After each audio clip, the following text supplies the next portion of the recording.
Chaque jour, j'apprenais quelque chose sur la planète, sur le départ, sur le voyage. Ça venait tout doucement, au hasard des réflexions. C'est ainsi que, le troisième jour, je connus le drame des baobabs.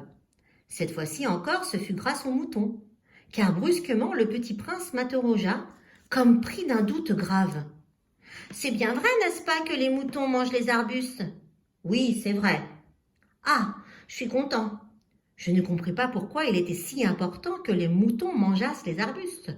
Mais le petit prince ajouta. Par conséquent, ils mangent aussi les baobabs. Je fis remarquer au petit prince que les baobabs ne sont pas des arbustes, mais des arbres grands, comme des églises, et que si même il emportait avec lui tout un troupeau d'éléphants, ce troupeau ne viendrait pas à bout d'un seul baobab. L'idée du troupeau d'éléphants fit rire le petit prince.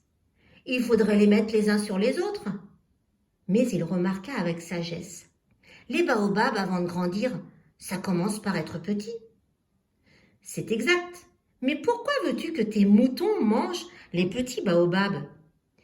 Il me répondit. Ben voyons, comme s'il s'agissait là d'une évidence. Et il me fallut un grand effort d'intelligence pour comprendre à moi seul ce problème. Et en effet, sur la planète du Petit Prince, il y avait, comme sur toutes les planètes, de bonnes herbes et de mauvaises herbes. Par conséquent, de bonnes graines, de bonnes herbes et de mauvaises graines, de mauvaises herbes. Mais les graines sont invisibles.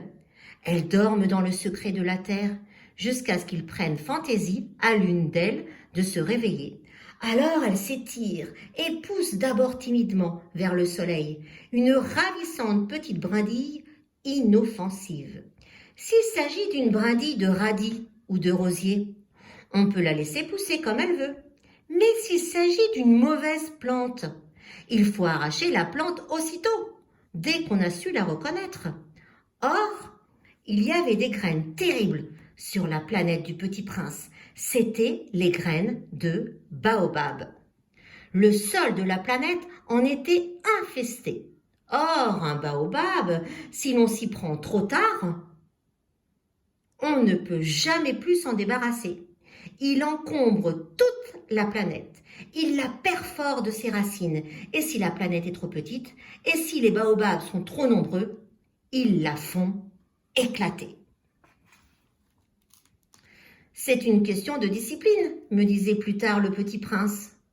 Quand on a terminé sa toilette du matin, il faut faire soigneusement la toilette de la planète.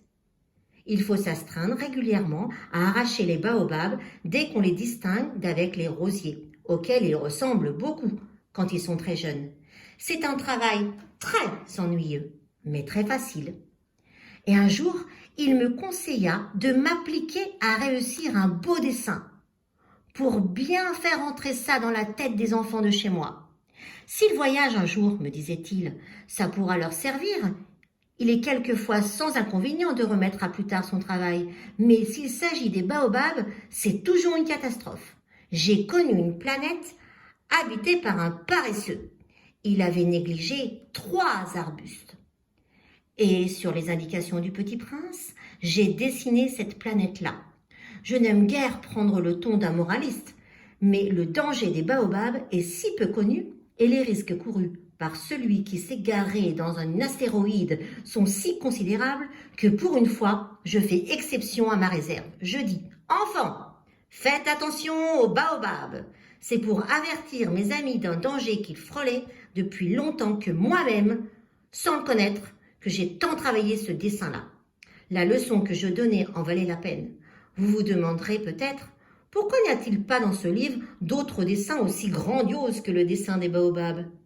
La réponse est bien simple. J'ai essayé, mais je n'ai pas pu réussir. Quand j'ai dessiné les baobabs, j'étais animée par le sentiment de l'urgence. À suivre.